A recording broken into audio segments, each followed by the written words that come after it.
बाद हम देख लेते हैं लॉज ऑफ इनहेरिटेंस जो मेंडल ने दिए थे। लॉस ऑफ इनहेरिटेंस का मतलब होता है, इनहेरिटेंस का मतलब क्या था हमने देखा था, जैसे कि इनहेरिटेंस का मतलब था कि जो करेक्टर अगर एक जनरेशन से दूसरी जनरेशन में पास हो रहा है तो वो इनहेरिट हो रहा है यानी कि जा रहा है, तो उसी चीज़ को हम कह रहे थे, क्या कह रहे थे, इनहेरिटेंस। ठीक है, इसके बाद हम देख लेते हैं कि भैया इनहेरिटेंस के कुछ ऐसे लॉज होते हैं जिनके ऊपर क्या करते हैं, ये सारी चीज़ें डिपेंड करती है कि इनहेरिटेंस किस तरह से होगा या कहाँ से होगा और उसके रूल्स एंड रेगुलेशंस क्या रहेंगे। तो लॉज हम देख लेते हैं। तो हम बात करते हैं laws of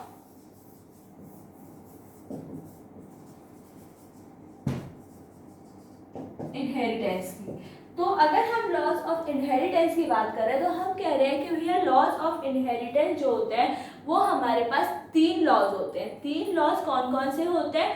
law of dominance, law of segregation और लॉ ऑफ इंडिपेंडेंट असॉर्टमेंट। जैसा कि मैंने आपको हमेशा बताया है कि अपने आप को जो भी टर्म बायोलॉजी में एक्सप्रेस कर रही है वो अपने नाम से ही कर देती है। किस तरह से कि भैया लॉ ऑफ इनहेरिटेंस अपने को बताया जा रहा है। इसमें मैंने आपको पहला लॉ बताया law of dominance. Law of dominance में डोमिनेंट ही अपने लॉ को क्या कर रहा है, एक्सप्रेस कर रहा है, यानी कि अपने स्टेटमेंट को एक्सप्रेस कर रहा है इटसेल्फ। लॉ ऑफ सेग्रीगेशन भी और लॉ ऑफ इंडिपेंडेंट असॉर्टमेंट भी। तो हम एक एक करके लॉ देखते हैं। हमने देखे कौन से law, law of independence, law of segregation और लॉ ऑफ इंडिपेंडेंट असॉर्टमेंट। ठीक है, कौन कौन से में हम देख लेते हैं। पहले सबसे पहला लॉ जो हमारे पास आने वाला है वो हम देख लेते हैं लॉ ऑफ डोमिनेंसी। डोमिनेंसी नहीं बोलते, डोमिनेंस बोलते हैं। ठीक, कोई नहीं। ठीक है, लॉ ऑफ डोमिनेंस हम देख लेते हैं। अब बात करते हैं सबसे पहले लॉ की जिसको हम कह रहे हैं लॉ ऑफ डोमिनेंस। तो हम क्या, ये लॉ क्या कहता है, मेंडल का फर्स्ट लॉ क्या कहता है कि this law states that when two homozygous plants, homozygous term मैंने आपको बताई है, when two homozygous plants are crossed with a particular trait, then in F1 generation only one trait will be able to express itself. क्या बोला मैंने, दोबारा देख लेते हैं। This law states that when two homozygous plants are crossed with a particular trait, then only one trait is able to express itself in F1 generation. That means एक ही express कर रहा है, तो that means जो दूसरा है trait वो अपने आप को एक्सप्रेस नहीं कर रहा है F1 जनरेशन में। तो जो एक particular trait, that trait which express itself in F1 generation, ठीक है, उस ट्रेट को हम कहते हैं डोमिनेंट। और द ट्रेट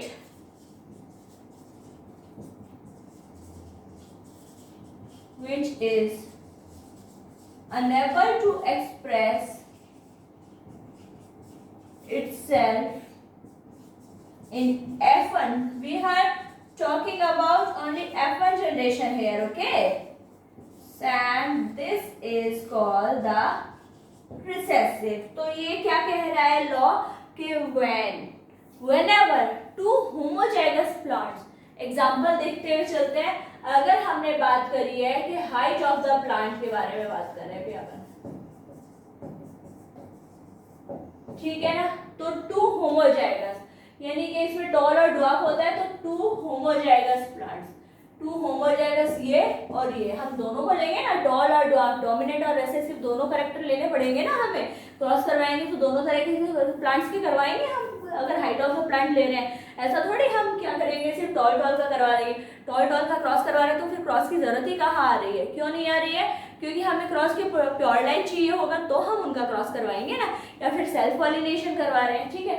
तो हम ये करें, हाइट ऑफ द प्लांट में अगर मैंने दो होमोजाइगस प्लांट्स का क्या करवाया, क्रॉस करवाया, तो इस केस में हमारे पास क्या होता है, इन दो होमोज, ये क्या होता है, ये हम गैमेट फॉर्मेशन यहाँ पे कहते हैं। दूसरी चीज को इसमें आएगा एक चीज ना, उससे भी हम आगे डिस्कस करने वाले हैं। तो हम क्या कहते हैं, यहाँ से हमारे पास ये चीजें आई, ठीक है, टॉल और ड्वार्फ। जब हमने ये वाली कौन सी जनरेशन है, ये है पेरेंट जनरेशन, ये जनरेशन हमेशा पेरेंट जनरेशन होगी।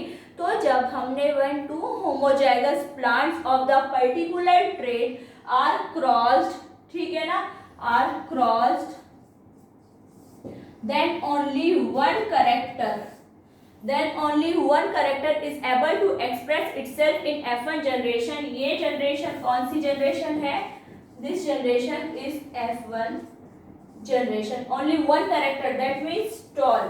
tall क्या हुआ, क्यों हुआ, क्योंकि इसमें डोमिनेंट वाला पार्ट भी आया है। अगर ये ऐसा ऐसा होता तो भी टॉल था, ऐसा ऐसा है तो भी टॉल है, और ऐसा होता तो ड्वार्फ कहलाता, ठीक है। टॉल कब कब है, जहां जहां कैपिटल टी आ रहा है वहां वहां ये टॉल कंसीडर किया जाएगा, और जहां दोनों ही स्मॉल है, यानी कि एक कैपिटल नहीं आया है, तो वहां पे हम क्या कह देंगे, उसे तब ड्वार्फ कहेंगे। तो यहाँ पे क्या हो रहा है, ये एक्सप्रेस कर रहा है अपने आप को, टॉल जो है वो अपने आप को एक्सप्रेस कर रहा है इन F1 जनरेशन। तो हम इसे क्या कहेंगे, हम इसे कहेंगे कि ये क्या है, this is a monohybrid cross भी कहेंगे इसे, this is a law of dominancy. Monohybrid cross किस लिए कहा, मैंने आपको बताया था मोनोहाइब्रिड, डाइहाइब्रिड और पॉलीहाइब्रिड तीनों क्रॉसेस के बारे में बताया था कि जब कभी भी किसी एक कैरेक्टर यानी कि किसी एक ट्रेट को लेकर के, पर्टिकुलर एक ट्रेट को लेकर के क्रॉस किया जाएगा, तो this cross will always be called like क्या, मोनोहाइब्रिड क्रॉस। क्यों, क्योंकि उसमें सिर्फ एक ही ट्रेट को क्रॉस किया जा रहा है। अगर हम बात कर रहे हैं कि कभी दो ट्रेट्स को लेकर के बात हो रही है, जैसे कि हाइट ऑफ अ प्लांट ले लिया और फ्लावर ऑफ अ वो कलर ऑफ अ फ्लावर ले लिया, तो हम क्या कह रहे हैं, दो चीजें हो गई, हाइट ऑफ अ प्लांट और कलर ऑफ अ फ्लावर, इन दोनों का क्रॉस करवा रहे हैं। तो अब यहाँ पे क्या हो रहा है, उसे हम कहेंगे डाइहाइब्रिड क्रॉस, वो हम पढ़ेंगे आगे। डाइहाइब्रिड क्रॉस भी हम पढ़ेंगे। और पॉलीहाइब्रिड क्रॉस किसे कहते हैं, जब दो से ज्यादा क्या होते हैं ट्रेट हमारे पास क्रॉस करने के लिए होते हैं, हम क्रॉस करते हैं उनका, तब उसे हम कहते हैं क्या, पॉलीहाइब्रिड क्रॉस। तो ये तो हुआ हमारे पास क्या, एक पोर्शन लॉ ऑफ डोमिनेंस का। इसके बाद हम देख लेते हैं कि जो दूसरा लॉ है हमारा वो क्या है।